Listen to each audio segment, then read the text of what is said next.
Hello and welcome to another episode of the Humanizing Data podcast run by Morpheus Meets. So I'm your host, Sean Kennedy, and I help lead the emerging tech team for the US. So today we're very excited to have Deborah Dahl join us, an industry leader, dare I say, in the conversational field before even the transition into the AI world. So really excited to have you on, Deborah. Thank you so much for joining us. How are you? I'm doing well. How are you? Excellent. Yeah, really well, thank you. So if you could just, I've of course given a brief introduction there, but it'd be better to hear it from yourself. If you could tell us about your background, journey, and I guess how you came to being a conversational AI leader. Well, I've just been interested in conversational AI for as long as there's been conversational AI. Probably before that, I was always interested in language, and I was always interested in how does the mind work. And I realized that the way that you can combine those is to study conversational AI. I hadn't tried to imitate the kinds of conversations that people have with each other. And so that was about 1980 or so. And as you can imagine, the technology at that time was quite the goal of a truly conversational AI was quite visionary at that time. That was you typed a sentence into your computer, and maybe 5 minutes later something would come back.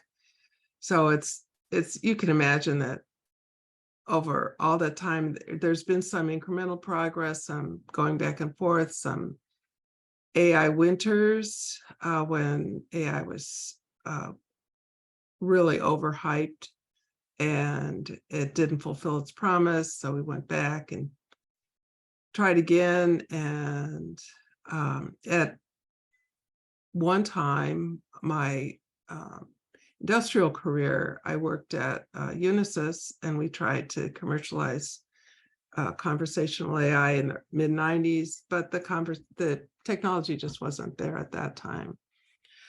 So in the early 2000s, I decided to go out on my own as a consultant. And my most interesting thing that I've always loved to do as a consultant is try to help startups that want to use some kind of conversational AI in some way. And I find my customers are so creative in how could they use this technology. There's been a thread of kind of, you might say, helping people. So I've done some really interesting applications for helping people with speech and language disabilities use technology for it's sort of instead of speech therapy, instead of a human speech therapist, which are these kinds of applications are not something you think of right away when you think of conversational AI, but they're really important, and I think they have a tremendous future. One of my other customers was really interested, actually more than one of my customers been interested in using speech and natural language technology to learn languages. And that's still a big open question now. How can you, if you've ever tried some of the commercial products that are supposed to help you learn languages, they don't work very well. Some of them will try to give you feedback, but they don't really know what you say. So I think there's a lot of potential in that area. Yeah, definitely. And being a consultant, of course, you get access to a wide range, I'm sure, of weird and wonderful customers. But from your sort of own personal engagement, what have you mainly focused on in your career in this space? I think if you certainly on the kinds of applications that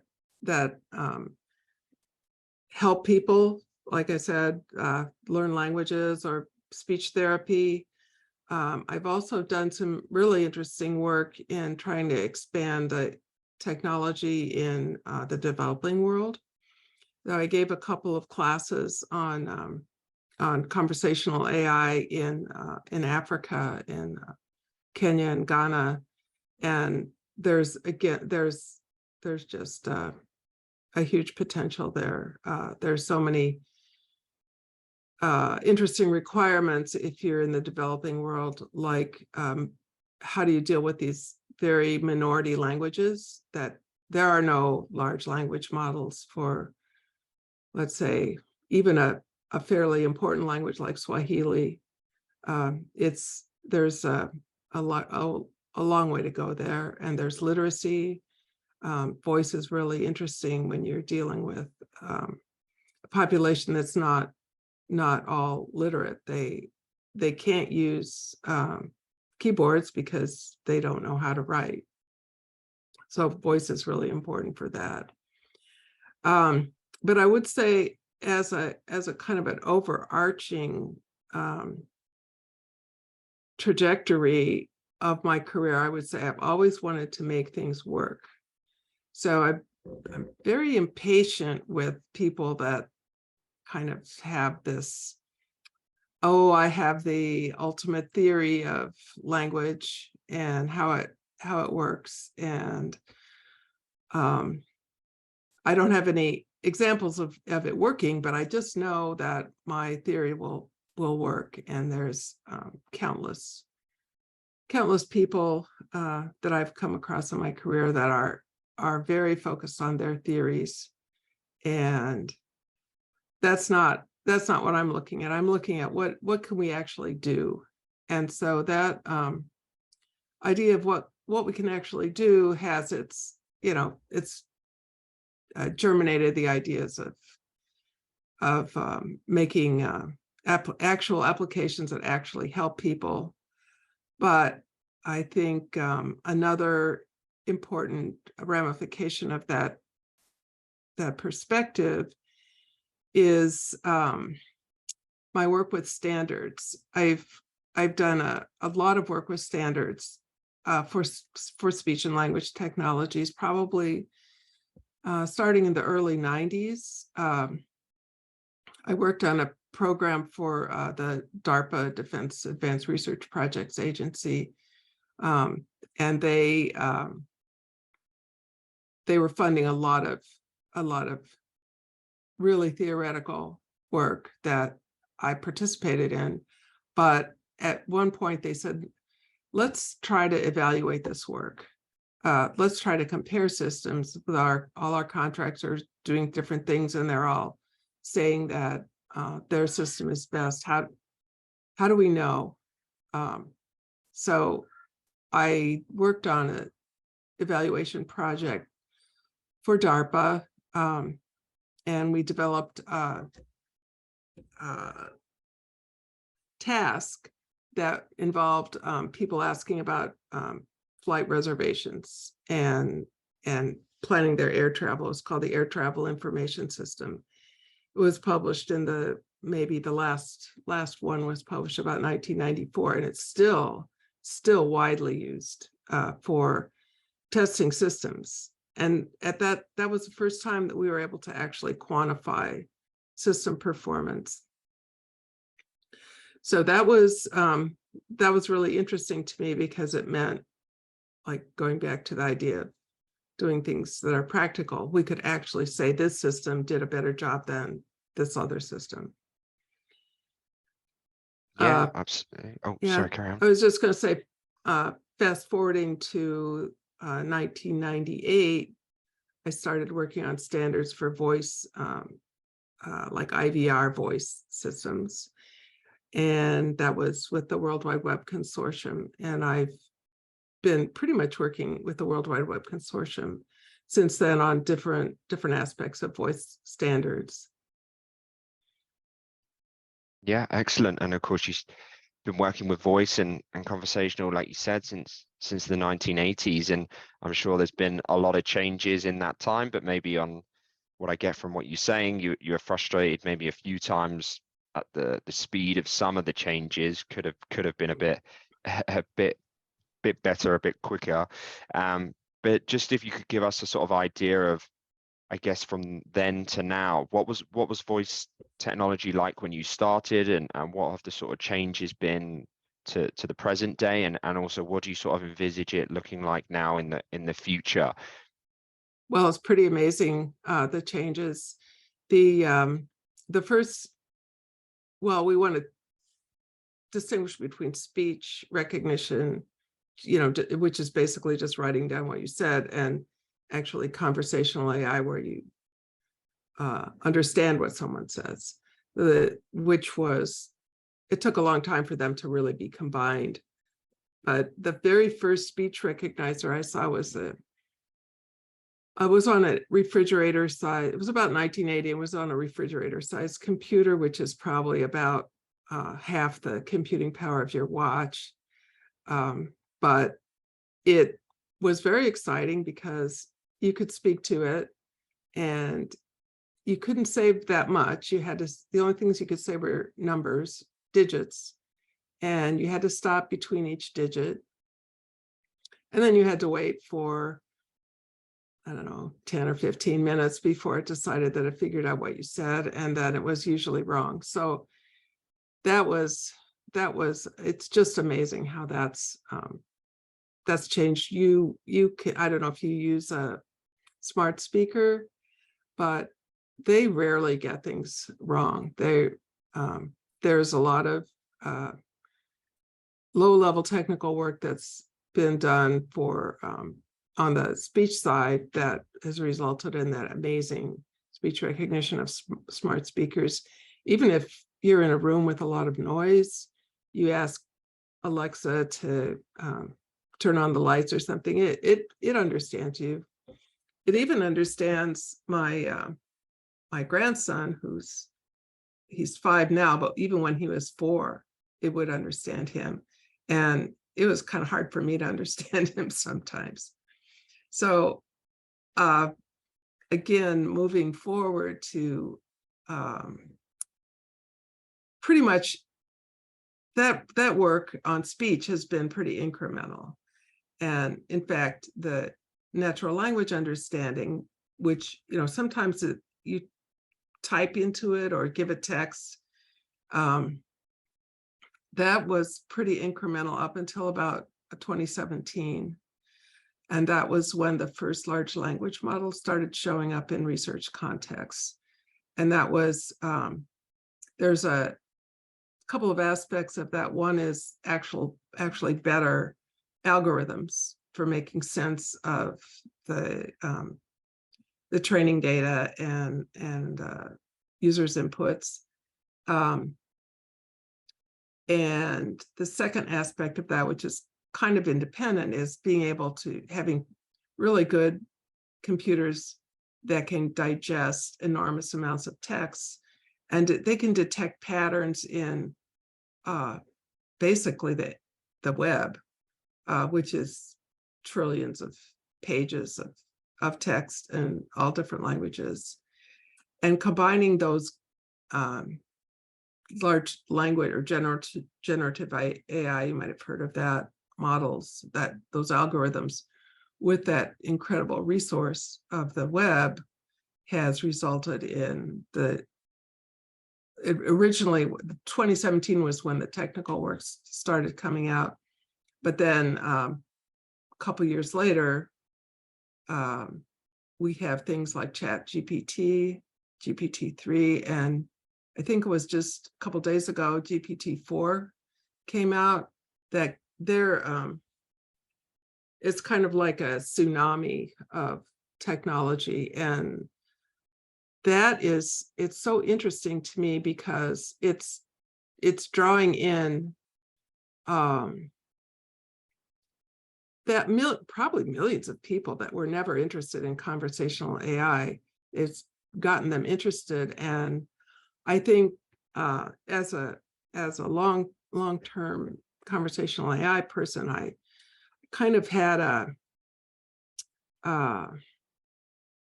like blinders on to what you could do with it. I thought you would have applications like smart speakers where you could ask it to do things around the house, your turn on, record things on your TV, very, what I would consider now very straightforward kinds of things.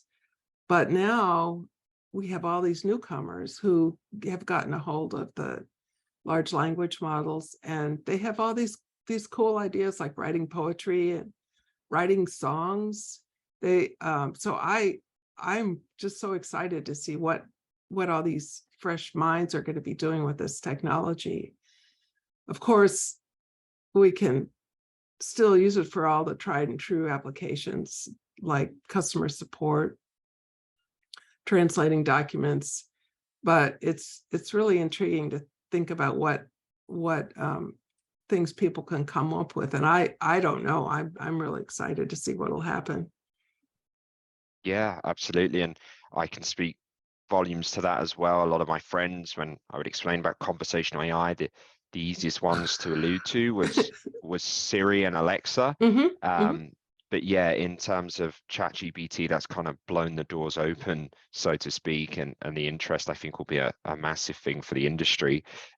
Before we move on, I have to ask, do you still have one of them refrigerator-sized computers for old sake, or are you glad to see the back of it? Oh, I'm glad to see the back of it. I think there is a sort of a genre of people that like old technology, but I'm not attached to them. Yeah, not a collector's item for you. Excellent. And since we're on the topic about ChatGPT, and in your eyes, what do you think is going to happen with ChatGPT and large language models now? I just as I said, GPT-4 just came out, and I watched their announcement video. They one really cool new thing that they came up with was being able to combine. You could type you could type to it in ChatGPT or GPT-3, but you couldn't show it anything. So now you can combine images with what you're asking. But I suppose you could ask it to identify objects, and that's really, really new. We're going to see what really interesting things that people come up with, that you could say, what's this? And it could say a cup.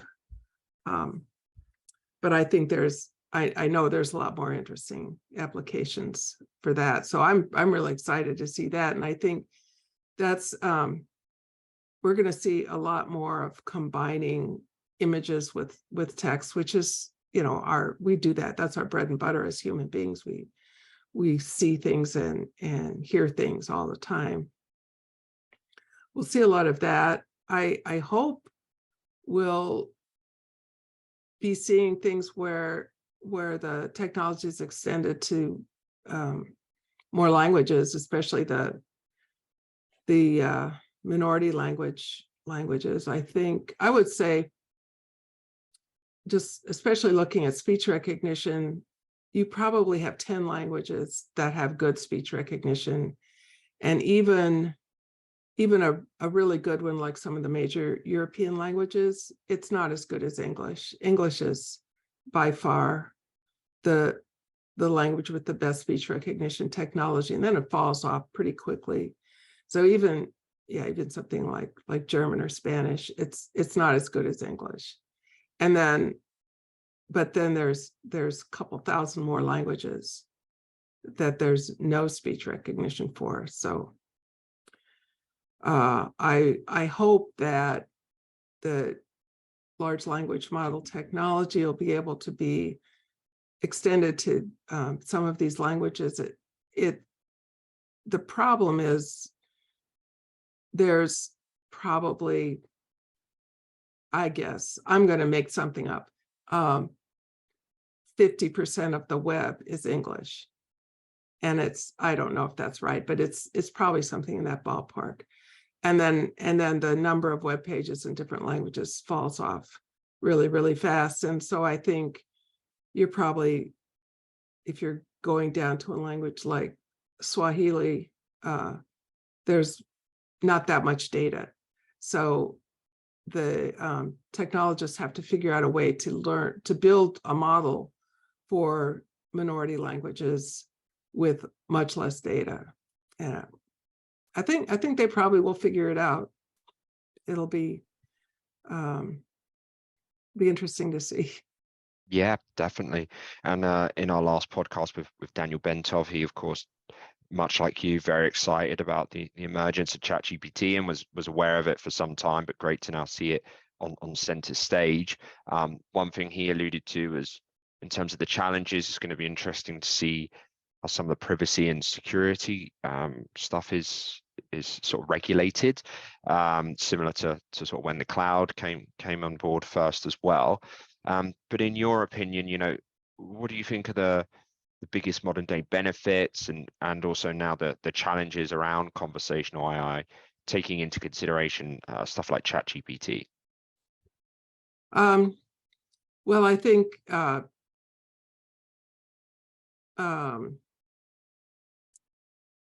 I guess you got me started thinking about privacy and security. There's a huge problem there. It's I think that regulations have a long way to go before they catch up with the kinds of bad things that you can do with technology. I've heard some voices, imitation or deep fake voices that were really good. And you can imagine all the in the hands of a criminal, how the kinds of things you could do by imitating someone's voice. And kind of as an auxiliary to all of these new applications that we're going to be seeing with things like ChatGPT, we're going to see them in the hands of very clever criminals. And I guess,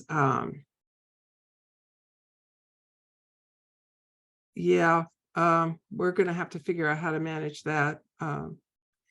Maybe there's some kind of back feed from these technologies in the hands of the good guys that can help us fight off some of the privacy and security implications. One thing that I think is really interesting is there have been in the last 5 years or so, a lot of work done on diagnosing diseases and finding from voice. There's just various characteristics of your voice that reflect some kind of disease. Obviously, something like Alzheimer's or Parkinson's that affects your voice. That's private information if you have one of these diseases, but yet every time you use your voice, some technology could be listening to it and saying, oh yeah, they have Alzheimer's, or with some probability. Yeah. We're gonna have to work hard to address that. Yeah, no, there's a lot of work to be done, and hopefully be a lot more good than bad. Of course, with anything and any type of technology, there's always going to be some negative parts to it. But I think on the whole, just on a couple of the things you've mentioned, the positives can definitely outweigh the bad. But yeah, a lot of work to be done on that. Hopefully a few conversational AI police or people wearing capes out there to help with them problems. And you've of course been working in this industry now for so long, and like you said, there's a lot of new people coming into the realm with the interest of things like ChatGPT and using everyday devices like Alexa. But what do you wish people would understand about conversational AI, if you could kind of give them a description? Yeah, that's a really good question. Almost any layperson, as it were, that you come across will have a lot of misconceptions about conversational AI. And one of the main ones is that speech is different from language. So if they see a really good speech recognizer, like a dictation system like Dragon, Naturally Speaking, you just talk to it and it writes down what you say, but it doesn't understand anything. So it's very easy for people to say, oh, that's speech recognition is really good. Now it understands. Now the whole problem of natural language understanding is solved. And an analogy that I like to use is, it's kind of a courtroom analogy. When you say, well, you go in a courtroom, there's a stenographer that takes down everything you say. They just write down what you say. That's speech recognition. Natural language understanding is the judge. It hears what you say, it understands what you say, and it figures out what the implications are. So I try to use that analogy. And the other thing that people get tangled up with is dialogue management. So we kind of have three pillars of conversational AI: speech, language, and dialogue management. The dialogue management is when it actually has a conversation with you, and it uses speech recognition, it uses natural language understanding, but it has a conversation and it answers your questions. And sometimes, for example, in the case of OpenStream's technology, it figures out that you're not exactly asking the right question that you really meant to ask. And it says, oh, are you planning to take a trip? And when you didn't ask about taking a trip, but it figures it out. And it's so much more helpful than if you had to say, well, I want an airplane and I want a hotel and I want a car. It'll say, oh, let me help you plan your trip. There's a lot of work to be done in what we call dialogue management. And I wish people could keep the technologies separate. And I wish that they wouldn't think just because they could speak that they know how conversational AI works.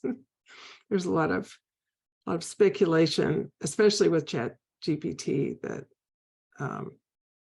it's not correct, but people seem to feel pretty free to speculate about it. Yeah, and one thing that will definitely help anyone looking to gain an understanding within the conversational AI, you're the author of a new book, I understand. So I think we were speaking about it before, but if you could, so the book's called Natural Language Understanding with Python. I understand it's not quite released yet, but it's near completion. If you could give the listeners a kind of a background, what inspired you to write the book, what can they expect from it, and I guess where can they find it? Yeah, I was kind of inspired by teaching a class, or teaching part of a class at NASA on aviation data science, NLP for aviation data science. And we'll use Python in that class. And I have not done much teaching in my career, but I found it was really fun and really inspiring to try to figure out how to explain things to what was, literal rocket scientists. They were NASA engineers, so they're very smart, but they didn't have any background in natural language understanding. So it was really fun to do that. And I'd never done anything like that before. Coincidentally, at the same time, the publisher of my book, it's called Pact Publishing, approached me and said, but how about writing a book about natural language understanding with Python? And I said, yeah, that sounds great. I'd like to do that. That was about a year ago. And I did a little bit of a survey of the other books. There's a lot of books about natural language understanding and programming. I looked at them all, and they were kind of like cookbooks. In general, they're kind of like cookbooks. And I said, well, I don't want to do that. What I want to do is tell somebody about what it really takes to make a natural language understanding system, starting from thinking about what problem you want to solve, finding your data, developing your system, testing it, all the kinds of things that are, they're not really recipes. There's no recipe for testing natural language. Even past testing after deployment, what kinds of things come up in natural language that don't come up with any software deployment.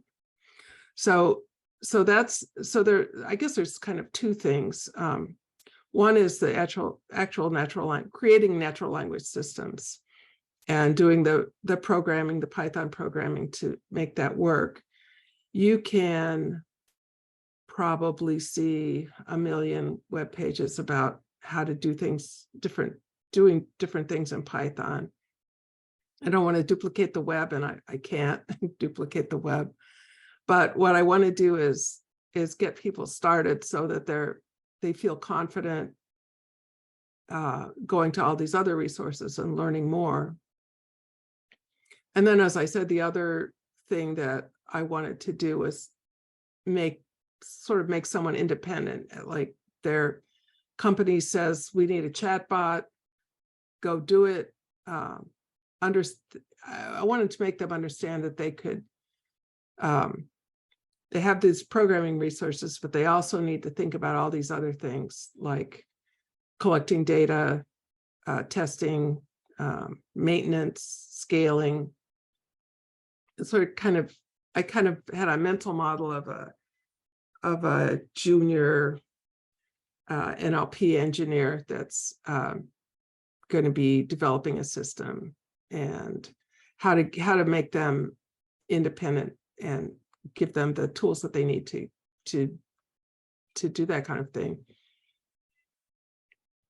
Excellent. So thank you so much for writing that, and I'm sure people of all levels of experience, I'm sure will get a lot out of it. With that in mind, I forgot to, you asked me where they can buy it. They can, yes, I'm sure they can get it directly from the publisher. It's called Pact Publishing. It's PACKT. Yeah. And it'll also be on Amazon. Excellent. We'll be sure once the links are ready, and if they're up and running, we'll also attach them in this post for anyone that wants to get in touch, or feel free to reach out to myself and Deborah, and we'll point you in the right direction. So of course that will help anyone looking to start out in the industry, or like I said, even people who are maybe in it already or have years of experience. I'm sure they can learn a lot from the book, besides reading your book, of course, to help them. What other advice would you give to, say, someone starting out? You of course mentioned probably a lot of newcomers now coming into the industry that maybe weren't thinking about it before, things like ChatGPT, but now probably garnered a real interest. So what other sort of advice would you give to someone starting out within this domain? Well, I think that the thing that I most often run into a problem with my customers, and I do talk to a lot of people who are just starting out, is understanding what they can accomplish and what they can't accomplish. There is a state of the art, and let's see. I'm trying to think of an example, but it's very easy to think of. Let's create something that can talk about anything, and help you learn a Portuguese, for example. You have to really understand what problem are you trying to solve, what requirements, really what you do with any kind of a technical project, and learn about the technology and what the technology can do, and don't get trapped in wishful thinking about what you wish it could do. I can help with that. Excellent. And so I have to ask, but you've been in this industry for so long, but if it didn't exist, if it was never there, what job would Deborah Dahl be doing instead? Well, that's a really interesting question. I actually have my PhD is in linguistics, and I think I probably would have I probably would have been pretty happy as a linguistics professor. It probably would be slanted toward natural language processing. But there's some other things that I think are really, really fascinating. And one of them I'm thinking is data visualization, where you have some kind of something, it's spreadsheet or something, it's just numbers, and you look at it, doesn't mean anything, but you figure out how to display it and look at it and say, oh, that's why that's not working, or that's what I need to do next. But it's just it's almost like magic from looking at a bunch of numbers and then looking at some kind of a graphic that really gives you the insights behind the numbers. Perfect. Thanks so much. And in terms of next step for you, we know we've got the book coming out, so that's one major big next step. But besides that, what else should people be on the lookout for? What are you interested in doing next, or have you got up and coming in your life? Well, I like I always have done, I love helping startups. So I hope that I'll be working with some more startups, especially some of the really creative ones that I expect are coming up with the large language models. And I probably will be maybe doing more things that are like kind of service to the field things, like reviewing papers and participating in conferences and things like that. Not that different from what I've always been doing. Yeah, it's a crazy world in the startup place at the minute, especially with the banks. But yeah, I'm sure there's many will be lucky to have you. I'll tell you one thing, I'm not too excited about writing another book right now. It's just so much work.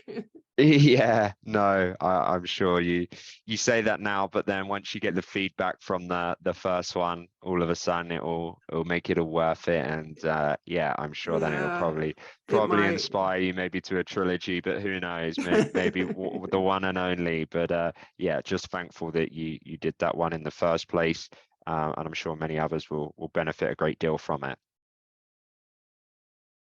Perfect. Yeah, I hope so.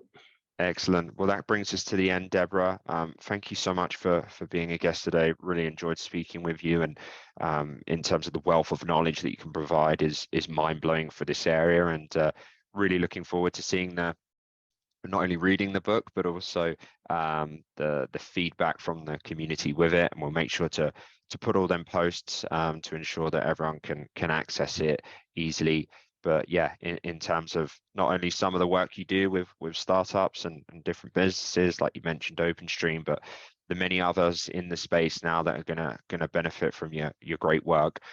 So thank you so much for taking your time to speak with us, and yeah, look forward to staying in contact in the future. Okay, great. Thank you so much for inviting me to do this. This is really fun.